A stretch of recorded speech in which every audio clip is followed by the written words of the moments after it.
Welcome back. It's time for the 343 brought to you by Ford. Visit your local Ford dealer. Three local stories, four headlines, three things that make me smile about the game that I love so much. It's the 343. It's how we end every Atlanta Soccer Tonight episode. I'm Jason Longshore, by the way. Thanks for listening. Three local stories. Let's start with number one Atlanta United. Their academy teams, that's Generation Adidas Cup down in Bradenton, Florida. The U16s finished third in their group. So they will go into the premier bracket. They're going to face Club America from Mexico City tomorrow at 9 a.m. The U18s, now they won their group, Group G. They defeated Santos Laguna of Mexico. They defeated Sporting Kansas City. They lost their third match, but they won the group. Huge game tomorrow against Internazionale of Italy. That's at 4:30 p.m. in Bradenton. And a very trusted person that knows the game very well, has worked in soccer in the state of Georgia for a long, long time, is down at the tournament. And he has said multiple times over the past week that Inter is one of the teams that has impressed him the most. So I am very curious to see how Atlanta United's U18s do in this one. The Puerto Rican youth international Isaiah Vicente, he has scored in two of Atlanta's three matches. He's been very, very good in the academy this season, the games that we've had the chance to call. So looking forward to it. Vamos, vamos U18s for Atlanta United. Number two on the local side, Atlanta United 2. They announced the signing of an academy player today, Ignacio Suarez, also known as Iggy. He is signed through the 2026 MLS Next Pro season, club option for 2027. Originally from Johns Creek, he joined the Atlanta United Academy in August of 2020, playing on the U12 team. Played a key role in the U15 side last year, led them to the semifinals of the MLS Next Cup playoffs. Finished that season with 23 goals and 12 assists. Ignacio Suarez is a player that Madison Cruz, who's called U16 Academy games over the past few weeks, has mentioned multiple times as a player that has been very impressive. Ignacio Suarez is now a professional with Atlanta United, too. Last week of the high school season is number three. The rankings across all classifications. Let's start on the girls' side. Roswell is the best team in the state, according to the coaches poll at scoreboard.com. That is SCORBORD.com. The coaches poll from coaches around the state. Roswell, number one. Brookwood, number two. Buford, Blessed Trinity, and West Forsyth round out the top five. Harrison, Pope, Greater Atlanta Christian, Lambert, and Pike County round out the top 10. That's the girls. On the boys' side, River Ridge, number one. Dalton, number two. Grayson, three. McIntosh, four. Archer, five. Johns Creek, Marist, Hebron Christian, Northwest Whitfield, and Norcross. That's your top 10. On the SDH network to close out the regular season, I will be in Dalton for their match against Southeast Whitfield on Thursday night. You can listen at soccerdownhere.net. Just click the listen link. And then Friday, John Nelson and Madison Cruz will be at McIntosh as they host cross county rivals Stars Mill. Two really good games to close out the regular season slate before the playoffs start next week. Four headlines from around the world. Number one, UEFA Champions League. PSG, they held on to secure their spot in the Champions League semifinals. Look, you go into the games today, and Barcelona has a 4-0 lead going to Germany to face Borussia Dortmund. PSG has a 3-1 lead going to England to face Aston Villa. Both had to sweat today. PSG had to hold on. Aston Villa, huge second half comeback. They almost took the quarterfinal to extra time. So PSG leading 3-1, go to make it 5-1 with two goals from Hakimi and from Mendez before the 30th minute. Then Yuri Tielemans, he scored before halftime. Then two goals, John McGinn and Ezri Konza early in the second half. Villa had chances to tie it as well. PSG didn't do enough to put the game away without sweating, but they got through it. I don't know, for Villa, maybe accidentally playing the Europa League anthem instead of the Champions League anthem, maybe that brought them bad luck in those moments where they had an opportunity to tie it. Not a good look from Aston Villa. Wasn't a good look for Barcelona either. They lost 3-1 on the day to Borussia Dortmund, but they get through 5-3 on aggregate. And Hansi Flick said after the game that he had to kind of remind his players who were very down after the loss that, bruh, we're okay. We're going to the semifinals of the tournament. We're good. It's the first time that Barca has reached the semifinals since 2019, and they're either going to play Bayern Munich or Internazionale. The games tomorrow, Arsenal, they go to Madrid with a 3-0 advantage. Arsenal's unbeaten in their last 9.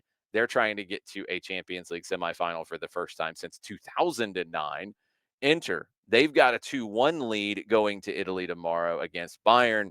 Inter have won 5 Champions League games in a row for the first time since they won the Champions League in 2010. They're unbeaten in their last 14 Champions League games at the San Siro in Milan. But Bayern have won all 4 away matches against Inter without conceding a goal. If they win by 1, you're going to extra time. If they win by 2 or more, then it's Bayern pulling the upset and going forward to face Barcelona in the semifinals. Going to be fun games tomorrow. You can watch them on Paramount Plus. Lamar Hunt US Open Cup third round started tonight. Rhode Island FC, they went to Maine. The big Rhode Island versus Maine battle. This is a new one. Portland Hearts of Pine is a new USL League One team in Maine. Rhode Island is in their second year. Our old friend Michael Parkhurst, part of the ownership group there. Rhode Island went there and won 2-1. Game finished 10v10. A lot of friction at the end of it. Players had to be separated. A lot of fun to watch. Really good game. Not such a great game. Charleston Battery wrecked South Georgia Tormenta. Not a fun one for our friends in Statesboro. Number 3 on the headlines, FIFA president Gianni Infantino. He was in town at Mercedes-Benz Stadium this week. He said that FIFA will look to have a playoff between LAFC and Club America for a place at the Club World Cup, replacing Club Leon, who were suspended for the tournament because of multi-ownership rules, because that group also owns Pachuca, who is in the tournament. At the same time, now Infantino said that it's in the court of arbitration for sport. Once that ruling comes down, then they'll move forward. Right now, they can't. We'll see what happens. Now, at the same time, also separate, Alajuelense, they are continuing to pursue legal action to claim that vacant spot. Um, don't know how that's going to get justified exactly. Definitely don't know how this one's going to get justified. New reports, probably coming out of Barcelona, are saying that at FIFA headquarters, they are talking about inviting Barcelona to play in the Club World Cup. It's completely unclear as to why they would qualify. Infantino said at Mercedes-Benz Stadium yesterday that the LAFC Club America game would be because LAFC lost the CONCACAF Champions League to Leon, so they would get an opportunity to win their way in. Club America is the highest ranked team from CONCACAF. They would get the opportunity to win their way in. I can follow that logic. You know, the Club Leon part, very complicated. CONCACAF should have resolved that before it got to this point. Number 4 on the headlines, Matko Miljevic, U.S. men's national team player. This is a player, by the way, he's got to be the only player in U.S. men's national team history. Let me be really specific because there's a part of it that might actually be true for other players. He's got to be the only player in U.S. men's national team history to be banned for life from a Montreal amateur league. He played when he was under contract at Club de Foot Montreal.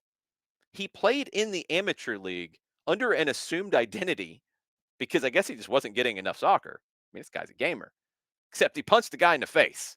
So he got banned from the league for life, and they figured out who he was. Then he went to Newell's Old Boys back in Argentina, where he grew up. Didn't really work out there. He ended up at Huracan in Argentina before the season started, and he's killing it. I thought he was really good in the January camp for the U.S. men's national team. Scored the winning goal for Huracan yesterday in a 2-1 win at Central Cordoba. Puts the team in second place in their group in the Apertura tournament in Argentina. Scored 2 goals for Huracan in a 3-3 draw with Aldo Civi. 3 assists in a Copa Sudamericana game against Racing de Montevideo from Uruguay. Really good performances. He's got to be part of the U.S. men's national team roster for the Gold Cup, right? I think he should. You talk about needing a player with an edge. He punched an amateur player in the face while he was playing as somebody else. That's an edge. Maybe too much of an edge, but that's an edge. I'd like to see that because the U.S. men's national team needs that edge that I was talking about earlier with Atlanta United. We didn't see that edge in the CONCACAF Nations League. Maybe Matko Miljevic will bring you that edge, and he can actually play under his real name. Three things that make me smile beyond Matko Miljevic. Number one, the announcement yesterday by Johnny Infantino that $1 million will be donated for youth projects, programs. It's kind of vague, and I'm very curious to see how that comes out, but we're still talking about $1 million. This is part of the Club World Cup games being hosted by the city of Atlanta. It's incredible. And number two is just the opportunity that has been presented by that donation and potentially others that will emerge through the next year plus through the World Cup.